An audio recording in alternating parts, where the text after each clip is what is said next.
Salut, c'est Trado, je suis content de vous retrouver pour la mise à jour de l'indice parisien. On commence comme à notre habitude par les unités longues pour constater que forcément depuis hier pas grand chose n'a changé, la tendance est toujours haussière. On le voit au fait que le nuage soit croissant, on le voit au fait que nous sommes dans un canal ascendant croissant, on le voit au fait que nous avons des supports qui tiennent. Regardez, la M20 n'a pas été franchie à la baisse, on a un support fort aux alentours de 5080 qui tient bien. Maintenant, et je l'ai déjà dit et je vais le répéter, il y a des alertes sur la tendance haussière, notamment une divergence baissière. On a également le SAR, tiens, qui a cassé, mais tout ça, ça ne suffit pas pour spéculer à la baisse. Ça veut simplement dire que la tendance haussière est valable, mais voilà, il y a des signes non pas avant-coureurs de retournement, mais des signes qui montrent que la tendance haussière perd un petit peu de sa superbe. Regardez les données hebdomadaires qui, elles aussi, témoignent d'un affaiblissement de tendance haussière. Nous sommes toujours au-dessus d'un nuage comme ça qui est croissant, donc à ce niveau il n'y a pas de problème. La lagging span confirme, elle est au-dessus des cours, au-dessus du nuage lui-même, donc tout ça c'est bien, mais là aussi on l'a vu, le super trend a été cassé il y a 6 semaines, on a des résistances au-dessus de nous. Regardez la M20 qui nous capte, là aussi effectivement le SAR il est baissier, etc., mais étant donné que la tendance de fond avec la forme du nuage Ishimoku est en tendance haussière, pour l'instant, on n'est sûrement pas à tendance baissière. Éventuellement, et ça je l'ai dit, on est en période de latéralisation, parce que bon, on a un instrument haussier pour moult instruments plutôt baissiers. Donc on va dire que la tendance elle est neutre en données hebdomadaires, mais elle n'est sûrement pas baissière. En données journalières, on va commencer par faire le point avec les fondamentaux, comme d'habitude. Les fondamentaux aujourd'hui ont été cléments, puisque la salve de statistiques en provenance des États-Unis a été bonne, avec une confirmation de l'activité qui est au beau fixe, avec des commandes qui sont en augmentation, et en même temps, cerise sur le gâteau, l'inflation augmente moins que ce qu'elle a pu augmenter le mois dernier. Donc tout ça milite pour finalement du temps laissé à la Banque centrale américaine pour augmenter ses taux. Si on ajoute à tout cela la bonne nouvelle ultime qui est que M. Trump n'a pas jugé bon de tweeter quelque chose qui aurait pu déstabiliser les opérateurs, et bien finalement on a une belle hausse avec 0,7%. Je vous rappelle pourquoi j'enlève les moyennes mobiles, c'est parce qu'on est dans une figure de congestion de type triangle, et donc du coup ça perd de son intérêt, puisque ça envoie surtout des signaux faux, et une fois qu'on se sera débarrassé de tous ces indicateurs techniques, vous voyez, il ne reste plus grand chose, et c'est tant mieux.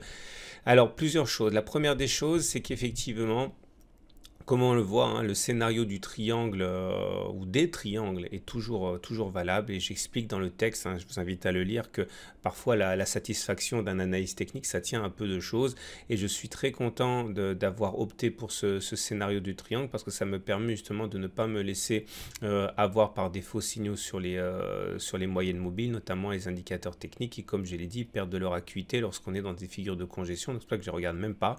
Pour l'instant, on a le scénario du triangle ascendant droit qui tient toujours, avec une probabilité plus forte de sortir par le haut que de sortir par le bas.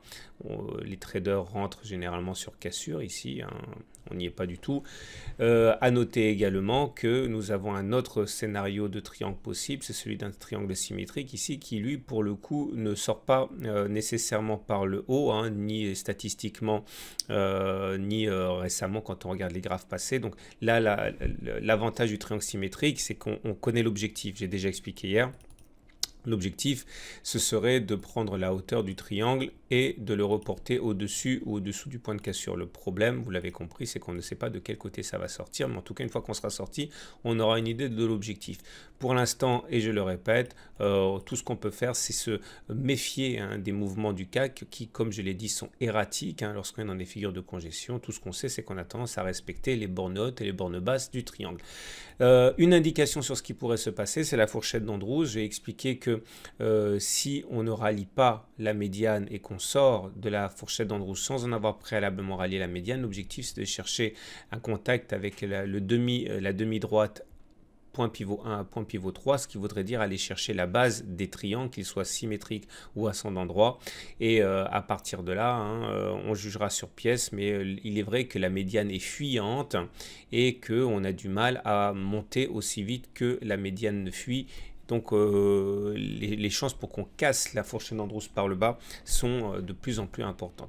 On se souviendra néanmoins que tant qu'on n'aura pas cassé ni les 5540 ni les 5000, soit par le haut, soit par le bas, les oscillations seront un peu significatives. Tendance toujours neutre avec le nuage qui est à plat, comme ça, vous voyez. Donc nuage à plat, figure de congestion, tout ça c'est extrêmement neutre. Je ne vous fais pas perdre votre temps avec les indicateurs techniques dont j'ai dit qu'ils ne servaient pas à grand chose en période de congestion.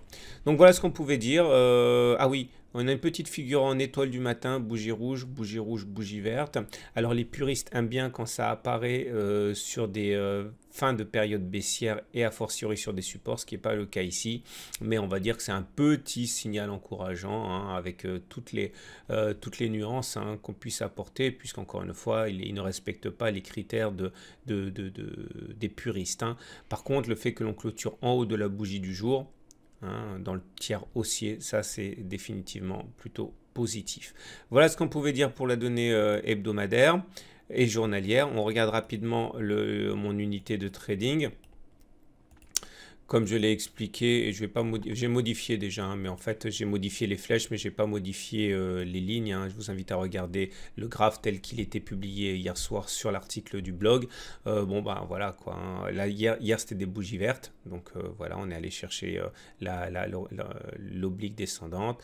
Tant que l'on se maintient au-dessus de l'oblique descendante, eh bien l'objectif c'est d'aller chercher les 5300, c'est psychologique. Par contre, si on réintègre cette oblique descendante, là par contre, c'est là que j'ai changé le graphe. J'ai mis des flèches rouges maintenant alors qu'elles étaient vertes hier pour montrer qu'on risque d'avoir un accès de faiblesse jusqu'à 5206. Mais pour l'instant, ce sont bien les haussiers qui sont en situation de force. Voilà.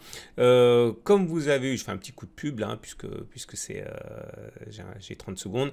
Vous avez vu l'analyse technique, ça fonctionne. N'hésitez pas à vous procurer l'intégrale, ma formation intégrale comprenant plus de 1200 pages, 500 ou 600 minutes de vidéos. Je ne pense pas que vous puissiez trouver plus exhaustif que ça, en particulier à ce prix dérisoire. Voilà, je pense vous avoir prouvé que l'analyse technique, ça mérite qu'on se penche dessus sérieusement. Voilà, à demain pour la mise à jour.